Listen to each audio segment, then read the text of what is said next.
Hey Nick, modern mystic, welcome to the tropical rainforest. It's a bit loud, some people have grown to notice. The the thing is, every time we talk about this stuff, for those who don't know, I've been commenting in one of Nick's recent videos, and he's doing this again where every time you run me through this exercise, Nick, you ask me, but who's doing the thinking? But who's doing the side? And I say, well, we choose this, or we do that, or we can make something probable, or I can, or you can. And you'll say, well, what is the you? Or what is the, what does? And you run me around, and I'm supposed to notice, wait, where? Oh, I don't have it. But I've already noticed that long ago. In the case of everything. That's right, there's no such thing as a thing. Not in the traditional sense, where you have a substance, and there it is.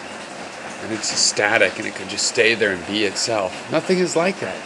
Everything's in flux. Everything is a system. Okay? The stuff that we think of as things are really systems of molecules. Giant clumps of magnets that are pumping and rolling around and moving.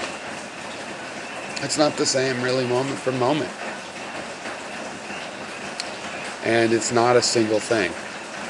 It's a whole collection of things. And the particles in there, those are systems of energy somehow. Somehow the energy gets bound up in this little system that becomes what we call a mass. So there's nothing at all that can be this kind of a thing, whether it's will or any other thing. So you're asking, where is it? Yeah, it's not there. It's not there in anything. No essential thingness exists in anything. Nothing. Not the will. Not apples, not cups, nothing. Absolutely nothing has an essential somethingness to it. It is instead a relation of parts in some sense, a system of energy transfer and contact and various, physical concepts like that, where things are moving and interacting. So I have no problem saying the network of neurons, decided something. Or I am a fractured consciousness. I'm made of a million parts, as I told you in the comment. And my consciousness feels that way. When I really look closely at my consciousness, it breaks down. It has this opinion and even has the opposite opinion. Well, does it contradict itself, or really does it have parts that contradict each other? I think it has parts, and the parts have parts, and so on and so forth, and down to the neuron. And the neurons have parts, and the atoms in there have parts. And I think that there is a kind of an infinite divisibility. There are thresholds where once you divide a piece of matter, maybe it can't be matter anymore, and there is no smaller piece of matter, but it turns into energy. It still has parts.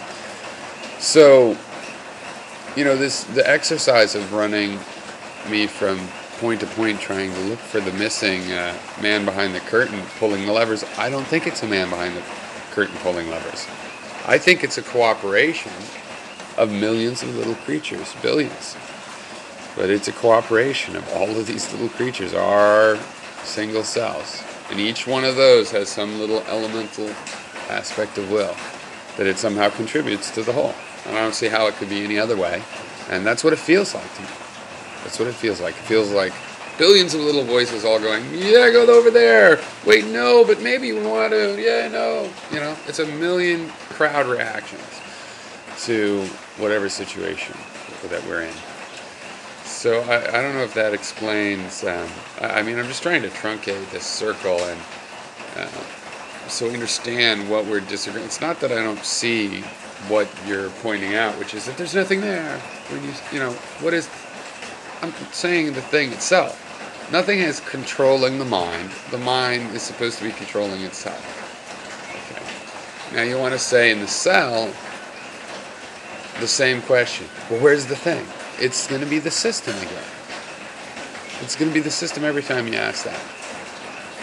Because there's nothing but systems.